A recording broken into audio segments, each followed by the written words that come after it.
বউ আসলো পূজার নিমন্ত্রণ, আর বউকে দেখো দিয়ে দিচ্ছে আলতা। পূজাতে আসলে বলে বউ বা মেয়েদের আলতা দিতে হয়, কেন দিতে হয় আর কি পূজা, চলো পুরোটা ব্লগ দেখি। চলে যাচ্ছি রেডি হয়ে।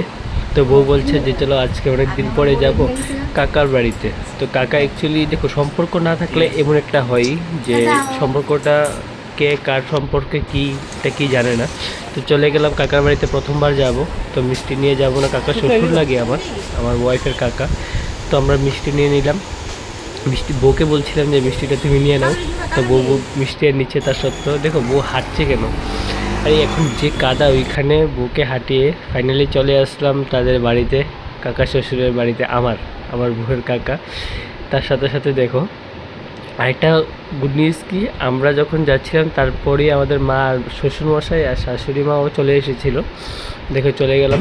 চলে প্রথমে মূর্তিটাকে নমস্কার করে নিলাম। মূর্তি বলতে এটা সাবিত্রী পূজা বলে, ঠিক আছে। তো সাবিত্রী মাকে প্রথম প্রণাম করে নিলাম সবাই মিলে। প্রণাম করে নিয়ে তারপর বউয়ের হাতে তুলে দিল আলতা। দেখো বউ আলতা দিচ্ছে, বউ আলতাটা দিয়ে দিচ্ছে আর বউ আলতা দিচ্ছে। এখানে পূজার নিয়ম আছে, যারা মেয়েরা বা মহিলারা আসে সবাই আলতা দিই, তার সাথে সাথে সিঁদুরও দিয়ে দিই। তো আমরা ফাইনালি আলতা দিয়ে প্রসাদ খাওয়ার জন্য রেডি হয়ে গেলাম। দেখো প্রসাদ